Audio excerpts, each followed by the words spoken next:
Մենք արդեն կորցրել ենք վարդագույն քաղաք, այսպես ասած, մեր մականունը վերածվել ենք տրավերտինե քաղաքի։ Մի քանի անբարեխիղճ կառուցապատողի պատճառով ամբողջ ոլորտը պիտակավորվում է։ Արդարապետական տեսքը դա միայն շենք կառուցելը չի, դա շենքի պահպանումն է եւ հետևի ամենապատկերի, այսպես ասած, համահունչ լինելն է։ Երևի սովետից հետո մնացած ինչ որ մի քիչ դեպի մոդեռն գնացող եւ շատ հաճախ կառուցապատողը դրա վրա աչքերը փակում է։ Բնության մեջ այն ֆորմաները, որ բնությունն է առաջարկում, իրականում արդեն այնքան իդեալական են, որ մենք պիտի վերցնենք ու կիրառենք։ Մեր առաջին նախագիծը Ամանոյի Այվի կառույցները ոգեշնչված են բաղեղի տերևից, ինքը ունի տերևի ձևաչափ։ Շենքը արտաքինից չունի մեզ հայտնի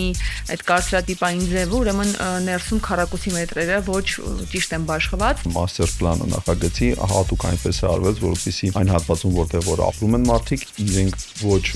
տուն հասնեն շինարարության մեջով, ոչ էլ աղմուկ լսեն։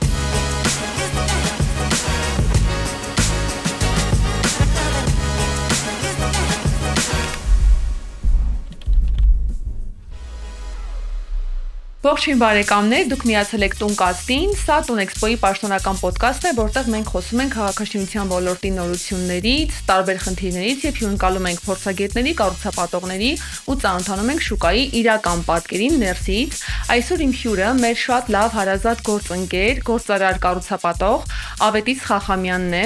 Ողջույն պարոն Խախամյան։ Ողջույն։ Շնորհակալ ենք շատ, որ ժամանակ եք տրամադրել։ Ես մի փոքր հուշաթերթիկ ունեմ ինձ մոտ իհարկե, բայց քանի որ մենք բավականին երկար ճանապարհ ենք անցել միասին, կարծում եմ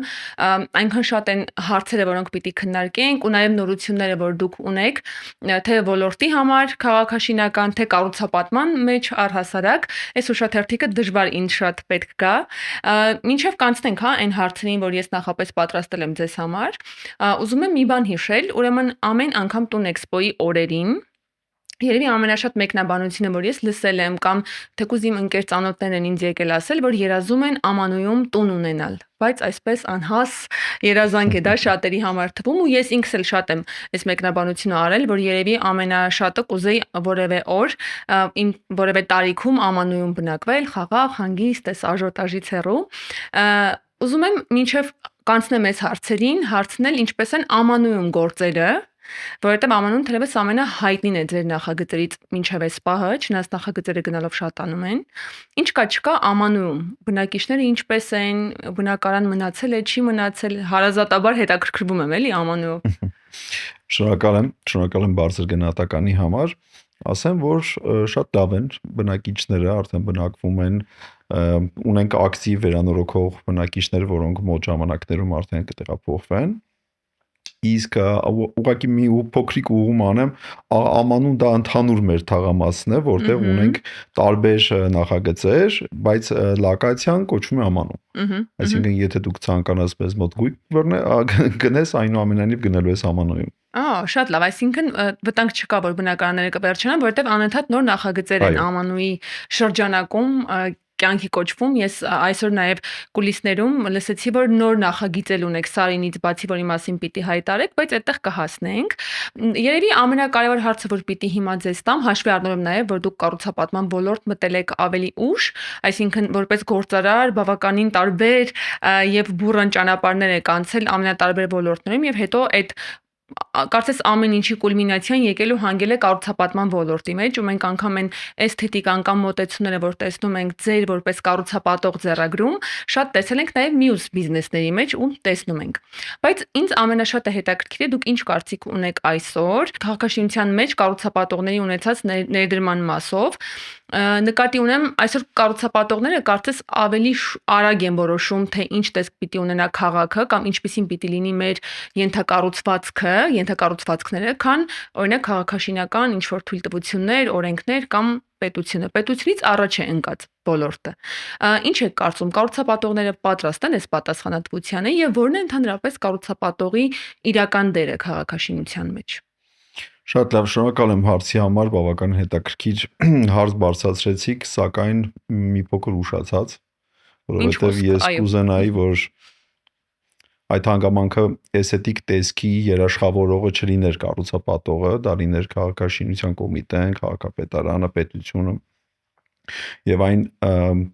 տեխնիկական տվյալները, որոնք տրվում են կառուցապատողներին շենք նախագծելու համար, ունենային ավելի խիստ կետեր, ունենային շատ ավելի մեծ սահմանափակումներ, որպեսզի մենք վերջին 30 տարիների ընթացքում ունենայինք շատ ավելի քաղաքին մշակված, համահունչ, գեղեցիկ քաղաք։ Ցավոք սրտի այս պահին կառուցապատողների մեծամասնությունը վերջին տարիներին ոչ միայն, այլ ամբողջ վերջին 30 տարիների ընթացքում մտածել են առաջին հերթին իրենց նախագծի մասին։ Ունեն փոքրիկ հողատարածքը մաքսիմում ուրեմն էֆեկտիվ պետք է օգտագործվի, սակայն իր դերը համայնքի մեջ, քաղաքի մեջ եւ պատմության ոչ մեկին այդքան էլ չի հետաքրքրել, եւ եթե տեսնեք այն փոքրիկ կղզյակները, որոնք գոյացել են քաղաքում, իրանք ընդհանրապես քաղաքի հետ կապ չունեն։ Շատ կուզենայի, որպեսզի միայն մեծ նախագծեր լինեին, որոնք արդեն իսկ համաձայնեցված լինեն քաղաքի հետ, որպեսզի հաշվի առնեին մատիեզրերը, ճանապարհները, ինֆրաստրուկտուրան, ինչու՞ չէ նաև կանաչը, որպեսզի փոքրիկ կղզյակներով չորոշվեր ամբողջ քաղաքի ապագան։ Այսինքն մենք ընդգծեցինք, որ կառուցապատողները ամեն դեպքում մարդիկ, որոնք վերջին տարիներին ինչ-ինչ հանգամանքներից ելնելով կառուցապատման ոլորտ են մտել, սա էլ երևի պիտի նշենք, որովհետև հաճախ այդ կղզյակները, որոնք ապրիորի առաջացել են քաղաքի տարբեր տեղերում, նաև շատ մեծ կապ ունեն տարբեր, օրինակ եկամտային հարկի հետ վերադարձի օրենքի բուրըն ընդունման ու այդ զարգացման տարիների հետ, նաև ֆիքսեցինք, որ կառուցապատողները հավանաբար չեն զգացել այդ պատասխանատվությունը քաղաքաշինական պատմության մեջ իրենց դերի, եթե ուղղակի եկել են ինչ որ պատահական կամ X ճարտարապետությամբ նախագիծ են արագ հաստատել մի կողմից, բայց մյուս կողմից էլ եթե իրենց դա թույլ է տրվել, եթե որևէ մեկը չի կանխել դա, ստացվում է, որ մի քիչ երկու կողմից թույլ բան ունենք, էլի, երկու թույլ կողմեր ենք ունեցել ժամանակին։ Դե թողնել կառուցապատողի խղճին եւ ճաշակին էսթետիկ քաղաքի տեսքը չեմ կարծում, որ երբևիցե եղել է ճիշտ,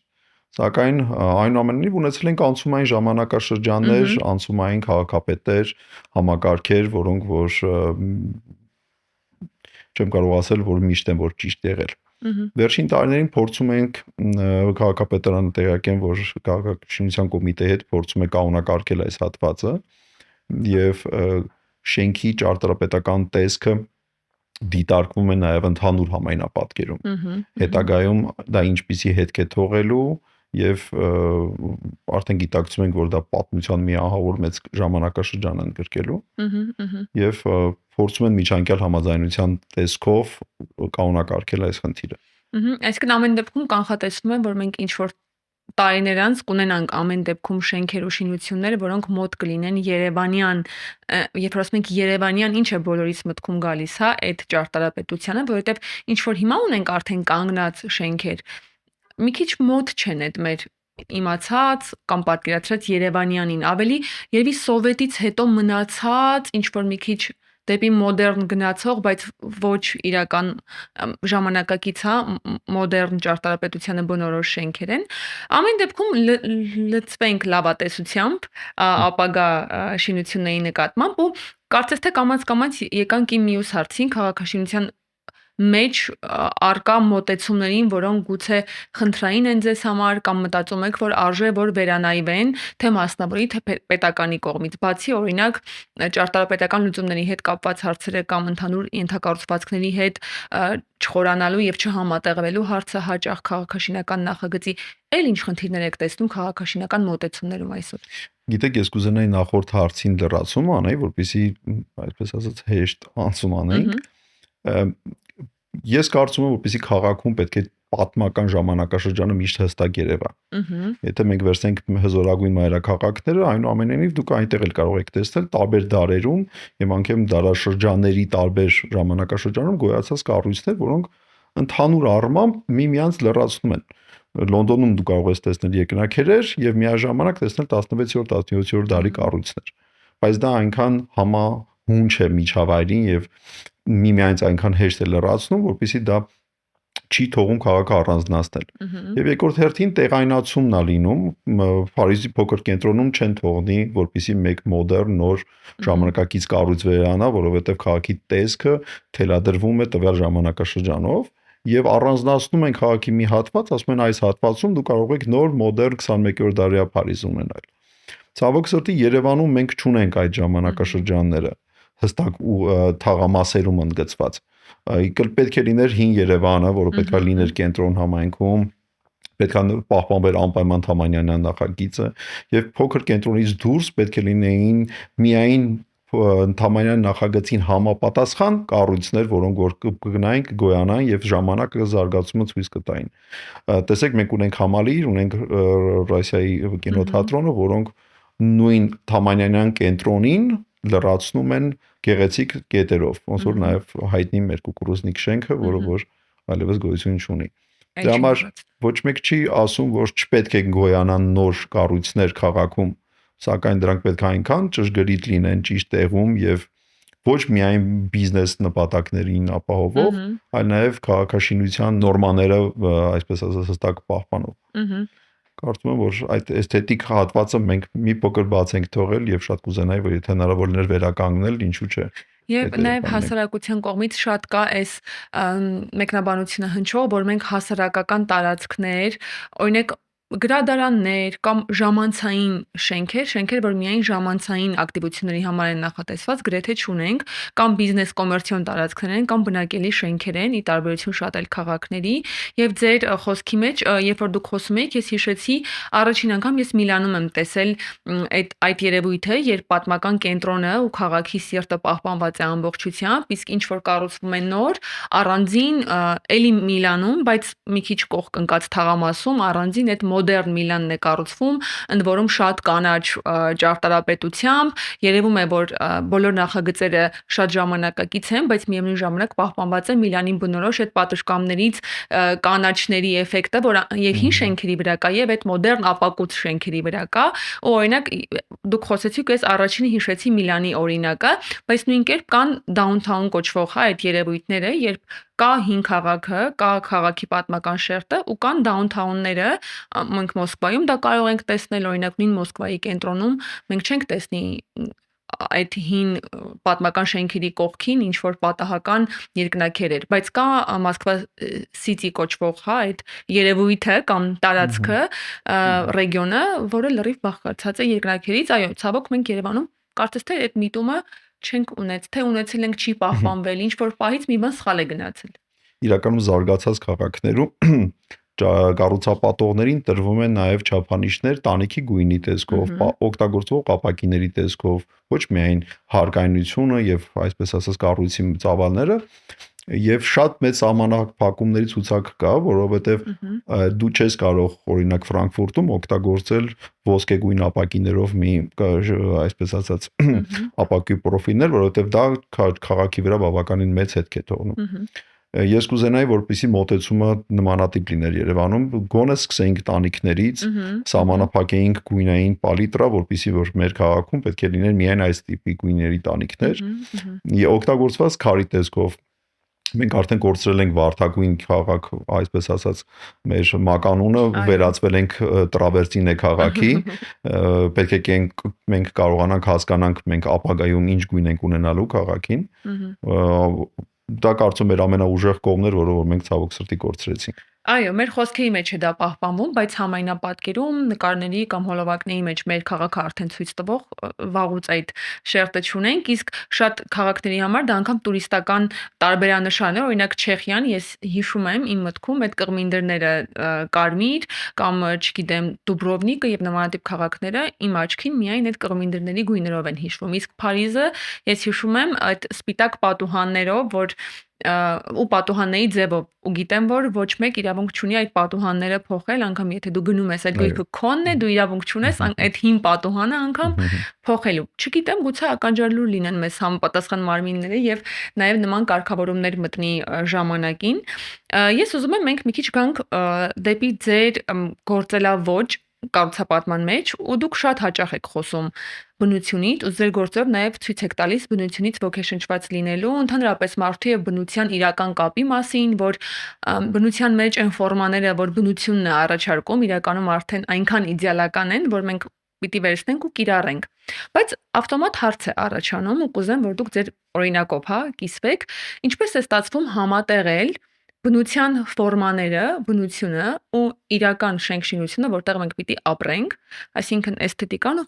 ֆունկցիոնալությունը, ու ինչ նրբություններ կան, որ մենք պիտի իմանանք։ Արդյոք այդ երկուսը համատեղելի են իրականում։ Որպեսզի միաժամանակ նաև մեղադրանք չհնչի, ինչու ենք մենք մեր Երևանի կենտրոնում կառուցում մի ճարտարապետական տեսք ունեցող շինություն, որը չի համապատասխանում պատմական Երևանյան կառույցին եւ ինչու ենք վերցրել հենց բնության ոգեշնչումը, ասեմ, որ տեղադիրքը բավականին պարտավորեցնող է մեր եւ մենք գտնում ենք,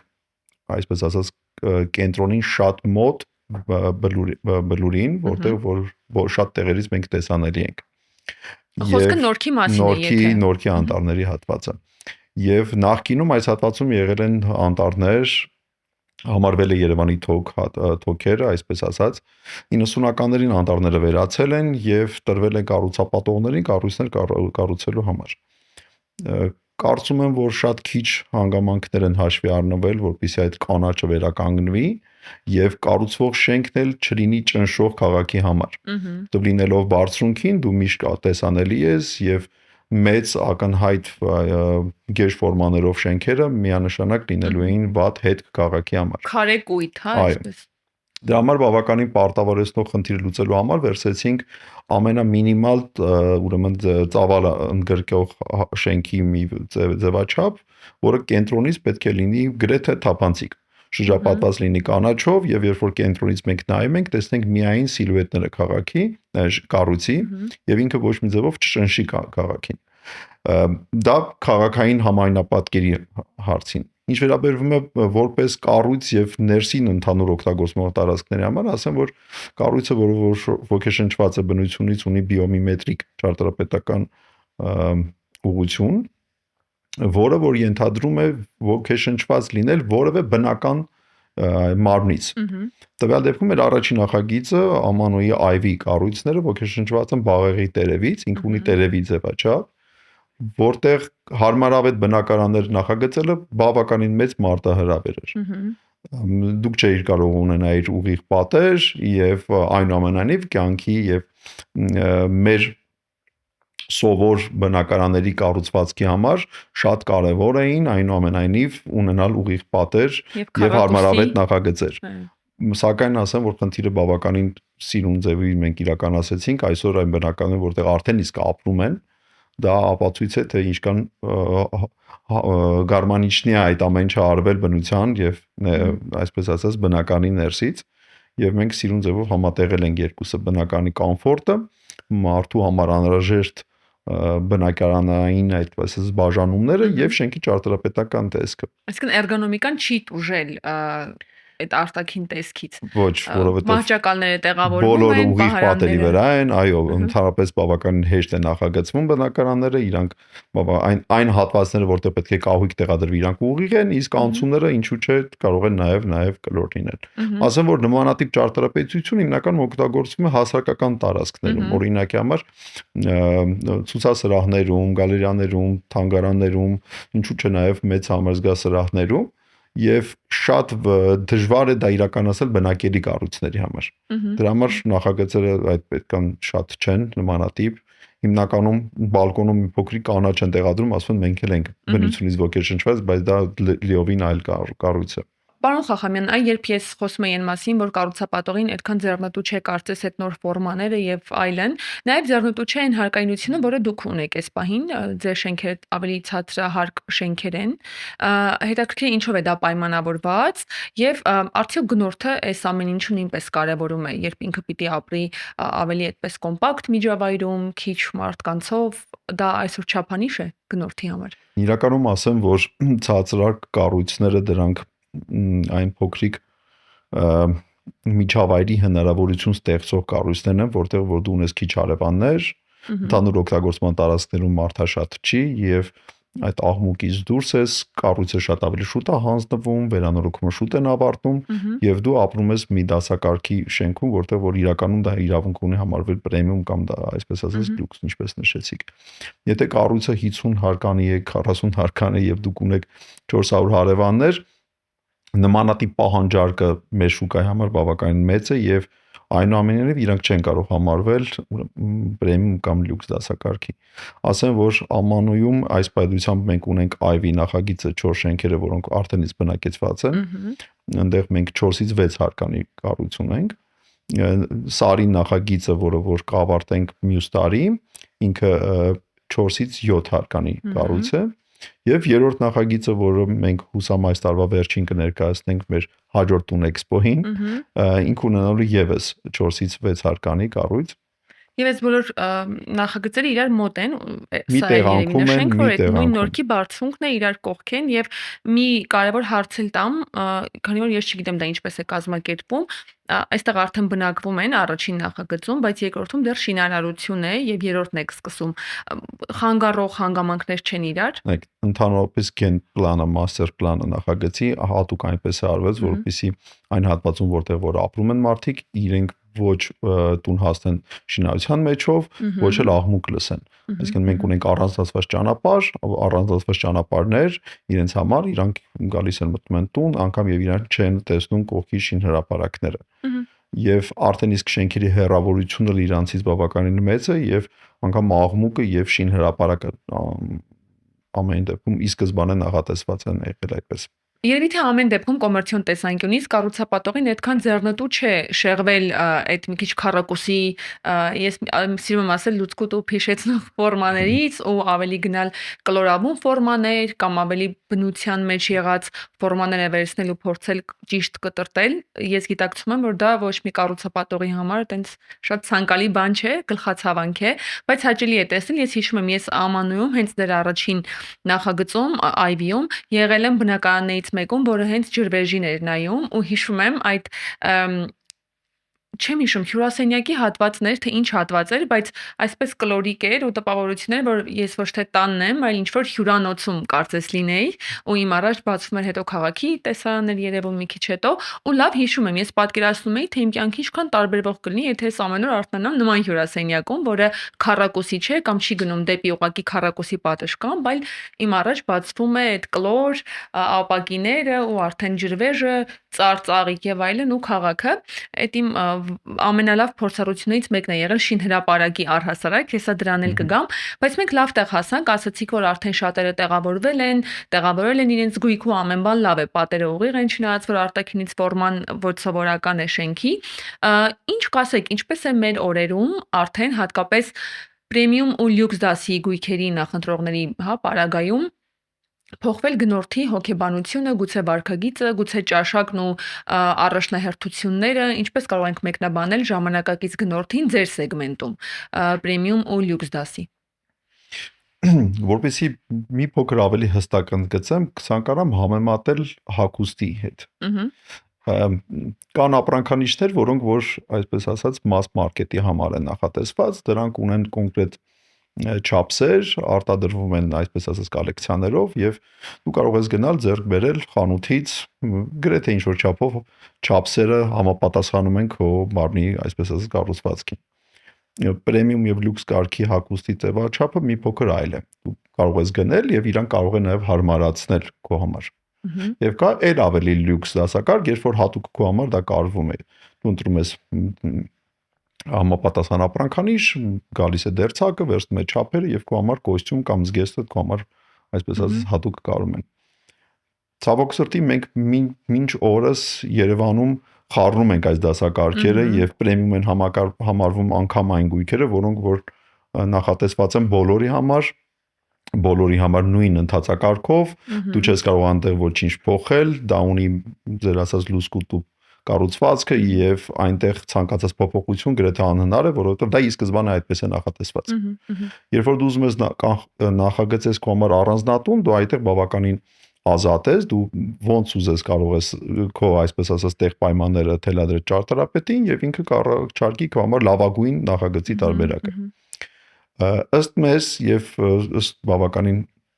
ընդունված այսպես ասած կարգի, պրեմիում կարող են համարվել այն գույքերը, որտեղ դու նախագիծը կոնկրետ սահմանափակումներ շատ չունես։ Դու կարող ես ունենալ մեծ հյուրասենյակ, կարող ես ունենալ մեծ ննջասենյակ եւ այսպես ասած թաց կետերը ինժեներական համակարգը կախված չի կոնկրետ տեղերից։ եւ եթե անգամ կախված են, դու պետք է ունենաս մեծ հնարավորություն դրանք հանգիստ տեղաշարժելու։ Մեր շենքերը կառուցապատելուց նախագծելու փուլին բավականին մեծ նախապայման էր դրված ապագա նմանատիպ գնորդի համար լինել բավարարելի։ Ունենանք նմանատիպ նախագիծ, որպեսզի եթե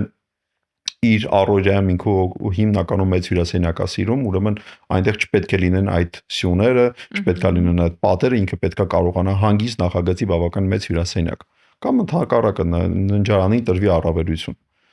Եվ այո, այս ճարտարապետական տեսակը բավականին բարդ է իրագործել բիզնես նախատեսից հանգամանքից, որովհետև դու բավականին շատ կորցնում ես, որպեսզի քիչ վաճառես բնակարանը գնորդին, ընդհանուր տոկոսադրույթը, ընդհանուր օգտագործման տարածքները մեր մոտ բավականին մեծ է։ Բայց դա հնարավորություն է տալիս բնակիչին ունենալ հարմար բնակարան եւ չվճարել մեծ միջանցքների եւ մութ տարածքների համար։ Այսինքն այն քառակուսի մետրերը, որոնք անգամ մնացել են ձեզ, որ դուք պիտի վաճառեք այդ քառակուսի մետրերը, դրանք մաքսիմալ ֆունկցիոնալ են անգամ այն շենքերում, որոնք չունեն մեծ հայտնի ֆորմաները, որովհետև միշտ այդ battle, այսպես ասած, վեճը կա, տպավորություն է, որ եթե շենքը արտաքինից չունի մեծ հայտնի այդ կարծրատիպային ձևը, ուրեմն ներսում քառակուսի մետրերը ոչ ճիշտ են բաշխված, բայց փաստորեն դուք որպես կառուցապատող նշում եք, որ դուք այդ մտքի հետ հաշտ եք, որ կարող եք կորցնել քառակուսի մետրեր, որոնք վաճառում եք, բայց ունենալ ավելի հարմար միջանցքներ, ավելի լուսավոր տարածքներ։ Իրականում շատ հաճելի է սա լսելը, ու ես էլի ուզում եմ վերադառնալ մեր գնորդի մասին հարցին, որ հա, փաստորեն գնորդը այսօր սիրում է ավելի custom, այսպես ասած, իր համար կարված նաև միջավայր, տուն, բնակարան, որտեղ պիտի ապրի, մենք հասել ենք այդ օրվան եւ նաեւ Հայաստանում մենք ունենք իրականում նմանատիպ գնորդներ։ Հետաքրքիր է, բայց այս սեգմենտում պրեմիում եւ լյուքս դասի ամեն դեպքում մարդը ինչի համար է վճարում իրականում ձեր փորձով։ Այս գործի, որ դուք անում եք, նյութերի, ձեր մոտեցումների, գաղափարի, թե ամեն դեպքում կա տակը չոր հաշվարկ եւ այդ հաշվարկը անելիս անգամ մարդը պատրաստ է լինում վճարել ավելին, քան պիտի վճարեր այլ շենքերում։ Գնորդը առաջնային կարևորություն տալիս է բնականի ներսի ապագա նախագծմանը։ Որքան էլ շենքը լինի գեղեցիկ, որքան էլ միջավայրը լինի հաճելի, այնուամենայնիվ դու վերջում երեկոյան անցկացնում ես քո պատերի ներքում։ Եվ շատ կարևոր է, որպեսզի դու չգնես ավելորդ մակերեսներ, որոնք որ կառուցապատողը կարելի է ասել վաճառել էր քեզ, որովհետև նախագիծն էր վատը։ Եվ այնուամենայնիվ այդ օրինակ մեր նախագծում մենք ունենք բավականին մեծ միջանցքային տարածքներ միջև բնակարան հասնելու համար, որովհետև դրնից հետո նոր սկսում է մարդու բնակարանը։ Ավելավա մենք մի փոքր մեծ կորուստ ունենանք, բայց մարդը չվճարի եւ այդ մեծ միջանցքը չտեղափոխվի իր բնակարան։ Այդ միջանցքը ձեր հաշվին արված։ Այո, դա ամբողջովին վերանորոգվում է, դա այսպես ասած ընդհանուր սեփականություն է հանդիսանում եւ մարդու միջև իր դուր հասնել անցնում մի փոքր երկար ճանապարհ, բայց արդեն տան մեջ ունեն իդեալական, այսպես ասած, կտրվածք եւ նախագիծ։ Վերջին տարիներին պրեմ եւ լյուքս դասակարգերի շենքերում բավական մեծ փոփոխություն եղավ։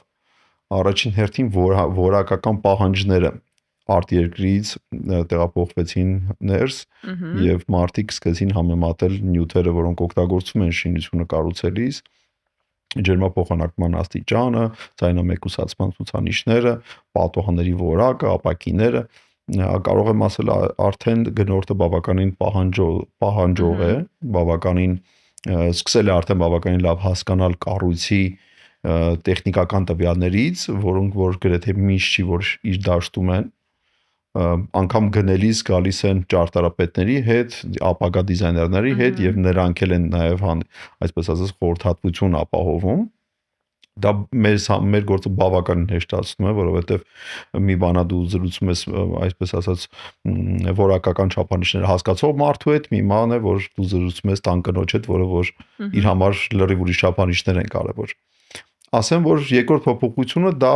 կառույցի տեղանքի հեղինակությունն է, որովհետև անգամ դու կարող ես ունենալ բավականին հետաքրքիր ապրանքանիշ, բայց տեղադիրքը եւ միջավայրը լինի ոչ այդքան համապատասխան։ Պետք է բոլոր հանգամանքները խոսան պրեմիում դասակարգ համարվելու համար։ ինչու՞ չէ նաև այդ միշտ շեշտում եմ պատոհանից տեսարանը։ Այնուամենայնիվ դուք գնում եք բնակարան եւ երեկոյան դուք պատշգամբույն կամ պատոնը բացել եք, չեք ուզում տեսնեք միջավայր, որ ընդհանրապես կապ չունի դասակարգումների հետ։ Այսինքն դուք լավ շենքում եք ապրում, լյուքս, բայց ձեր կողքին Իհարկե։ հին 4 հարկանի այդ փոքրիկ սովետական շենքեր։ Դուք լավագույն բանն եք նկարագրում, շատ հաճախ դրանք շատ ավելի վատ տեսք ունեն, իրանք ինչ որ որևէ շակի ճանապարհներ են, ինչ որ ընդհանուր օգտագործման տարածքներ են, որոնք անխմա են։ Հա։ Դե միշտ որ դա կենտրոնին է բնորոշ, նաև կան կենտրոնից դուրս եւ շատ հաճախ կառուցապատողը դրա վրա աչքերը փակում է, ցավոք սրտի բնակի գնորդներն էլ են փակում, իրանց միշտ դե որ հետաքրքրում է, բայց պրեմիում համարվելու համար դա պարտադիր հատված է, որպեսզի կառուցապատողը դրա մասին պիտի հոգ տանի։ Ինչ է մարդը տեսնելու իր բոլոր պատուհաններից, ոչ միայն գլխավոր պատուհանից, որը գուցե լավ տեղնայի, բայց օրինակ ննջարանների պատուհանները ավելի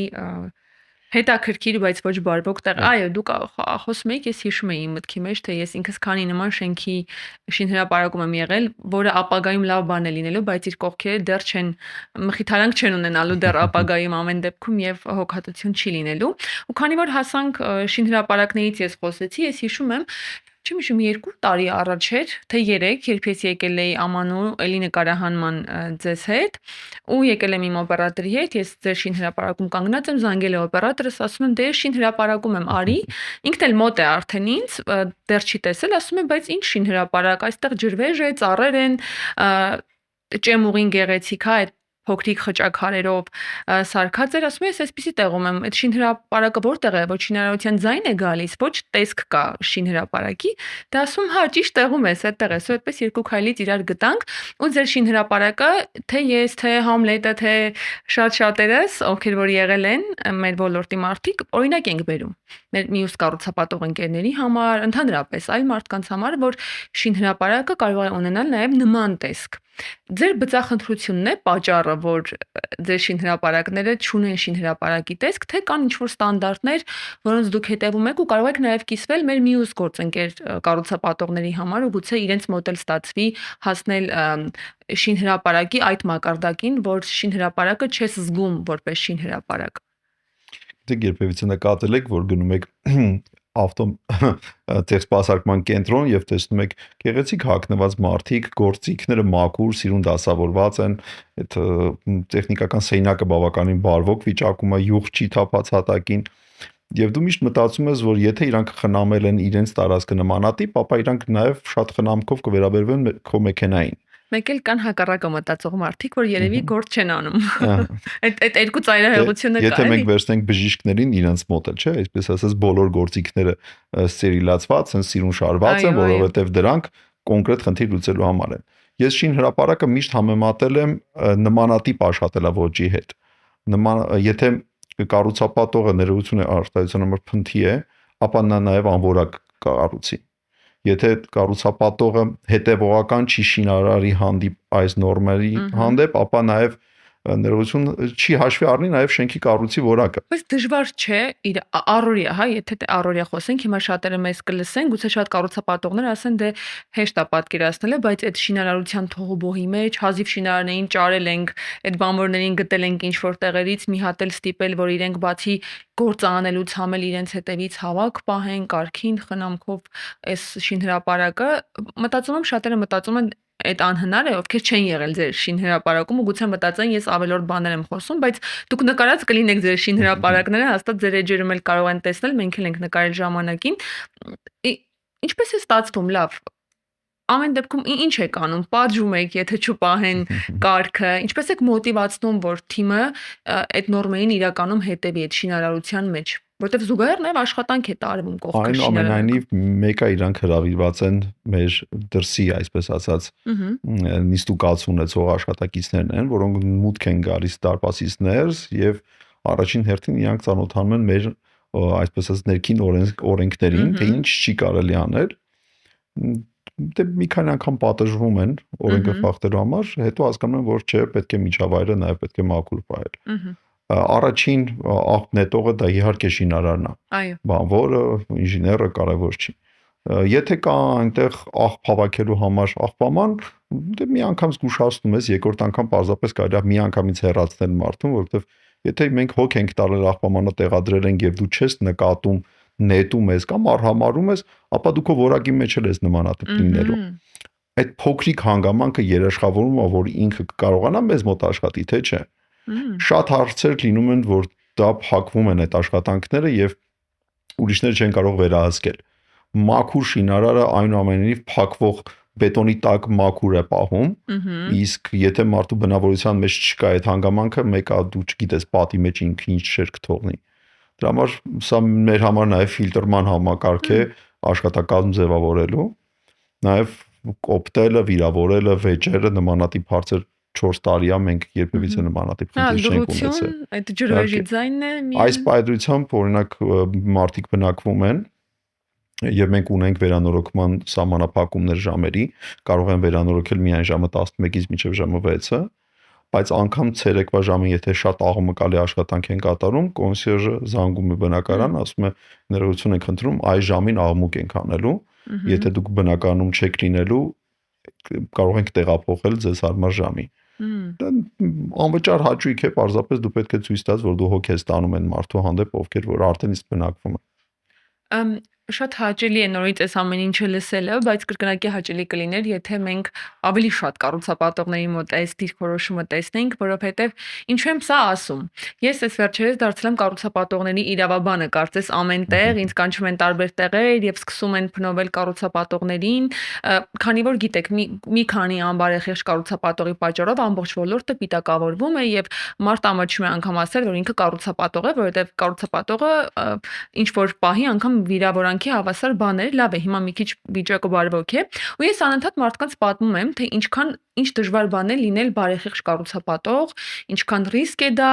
ինչպիսի պատասխանատվություն է, երբ որ կառուցապատողը բարեխիղճ է եւ իր գործը լավ է անում, ինչքան անարդար է, երբ իր վրա անընդհատ ինչ որ շպրտվում է այն ցեխը, որը իր վրա չպիտի, հա, նետվեր, բայց քանի որ իր անունն էլ է կառուցապատող, ու երբ որ հիմա ես լսում եմ ու կա այս օրինակը, կարծես ես ուզեմ ամբողջ աշխարհը իմանա, որ օրինակ կան նաեւ այսպիսի կառուցապատողներ մեր քաղաքում, որոնց մասին մենք անարդար կերպով չենք խոսում, բայց կենտրոնանում ենք անբարեխիղճ կառուցապատողների մասին ինչ որ տեքստեր գրելու կամ ասելու վրա, այնպես որ ինձ համար հատկապես կարևոր է այս էպիզոդը այդ իմաստով, որ ես այդ իրավաբանի կոչումի ինձ վրա by default այսպես ասած լրելյան կերպով վերցել եմ, քանի որ շատ շփվում եմ բոլորի հետ կառուցապատողների ու տեսնում եմ ինչպես բարեխիղճ, այնպես էլ անբարեխիղճ պատկերներ ու ուրախ եմ նաև այսպես live, հա, ձեզնից այս ամենը լսել։ Ու եթե փորձենք ամփոփել մեր զրույցը, շատ խոսեցինք Երևանի համայնապատկերից, Երևանը ինչ դեմք ունի, ինչ գույն ունի, ինչ ասոցիացիաներ պիտի ունենա կամ ունի կամ կունենա ապագայում, ինչ եք կարծում դուք Երևանը ապագայում ինչպիսի ճարտարապետական պատկեր կամ կերպար պիտի ունենա, ինչպես պիտի մեր սերունդները խոսեն, ինչ բնորոշիչներով, ինչ բառերով, ինչպիսին պիտի Երևանը հիշվի մեր հուշերում։ Դուք եթե գրեք Երևանի մասին, որովհետև գիտեմ դուք նաև գրում եք, ոգեշնչվում եք օրինակ բնությունից հաճախ, ինչ պիտի մենք պատմենք Երևանի մասին ապագայում, եթե հենց ճարտարապետության լուսանցքից նայենք հարցին։ Չեմ կարող ասել որքան կարժենա, բայց ես կցանկանայի, որ սխալները ուղղվեին։ Եվ ինչքան հնարավոր է շուտ ուղղվեին եւ չկատարվեին նոր սխալներ։ Կառույցը, որը որ գոյանում է կենտրոնում, դա մենք պետք է հասկանանք, որ արդեն 100 տարի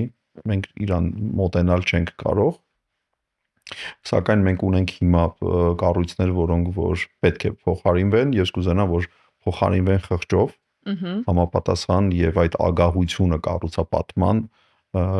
րոպե առաջ պետք է վերանա։ Ինչ պետք է մոտենանք հարցին, որ կենտրոնում պետք է լինեն միայն բարձրահարկ ուրեմն կառույցներ, կենտրոնում պետք է բեռնաթափել, պետք է ոչ թե 4 հարկանի շենքը քանդել եւ 24 կառուցել, այլ 4-ը քանդել, գոնե 5, ոչ ավել, այսպես ասած։ Ես կուզենայի, որ քաղաքին վերադառնար ստորագրելի տեսքը։ Այսօր մենք քաղաքը չունի ստորագրելի տեսք, չունենք կառույցներ, որոնք կարող են հիշատակվել քաղաքը ընդգծելու համար։ Ցավոք սրտի մենք ժամանակին ունենք կառույցներ, բայց այդ կառույցները հիմա շրջափակված են արդեն ուրիշ կառույցներով եւ անգամ մեր սիմվոլները չեն երևում։ չեմ կարող ասել մենք կարողանանք հրապարակը վերականգնել, որպեսզի հրապարակը ընդգծված հրապարակ մնա, բայց կցանկանայի, որ մյուս հատվածն էլ չփչացնենք։ Այդ կողքերի փողոցները Իհարկե, հին ես Երևան կուզենայի, կոչվողը։ որպեսզի ես նայի կառավարության շենքին,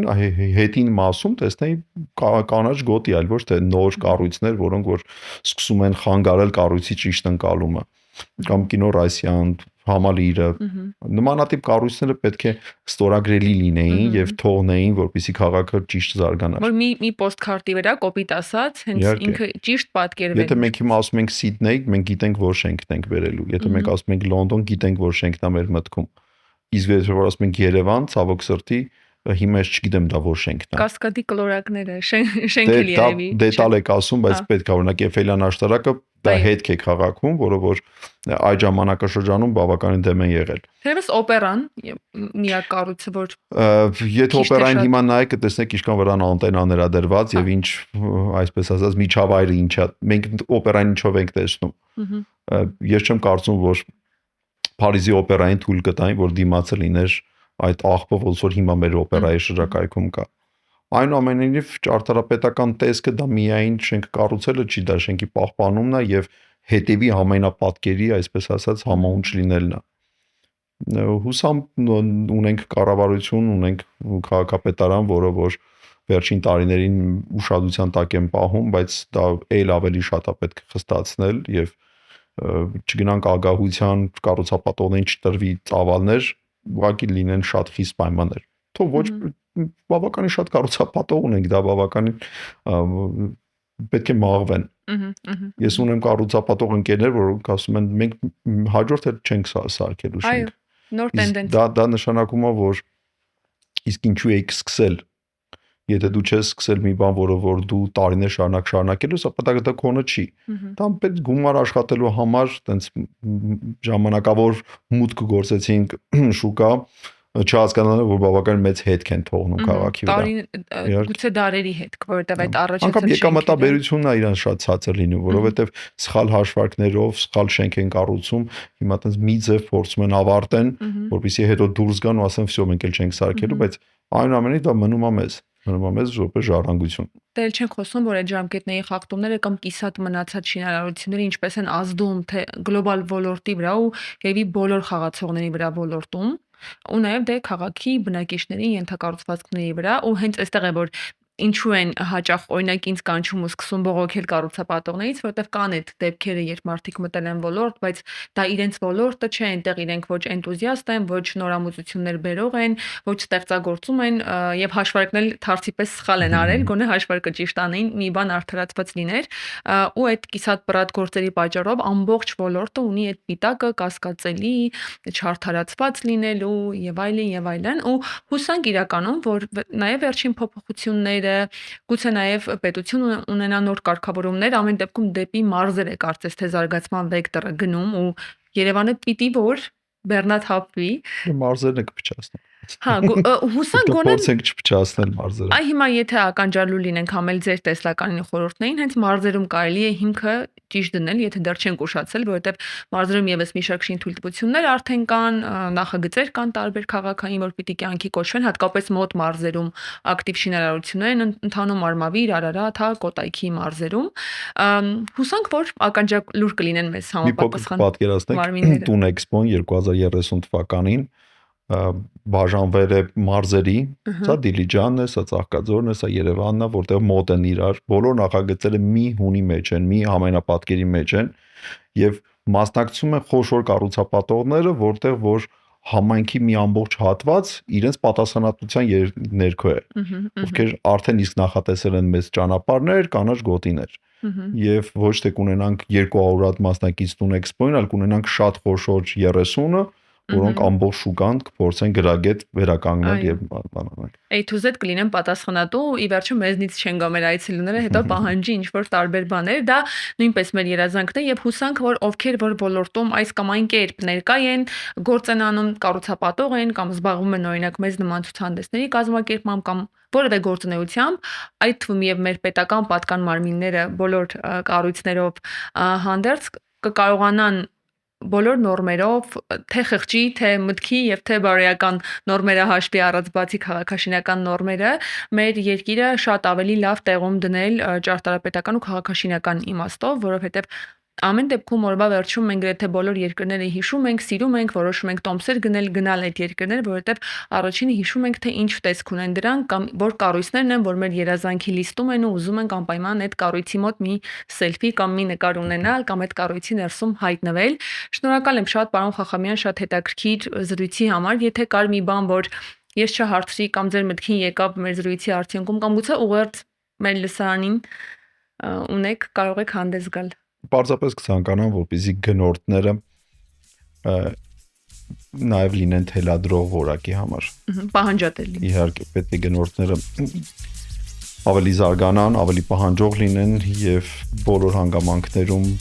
զերծ լինեն նմանատիպ կառուցապատողներից, ում մասին որ մի քիչ առաջ խոսում էինք։ Շնորհակալություն, դե ինչ բարեկամներ, մեր հյուրը մեր շատ լավ գործընկեր ու բարեկամ Ավետիս Խախամյանն է,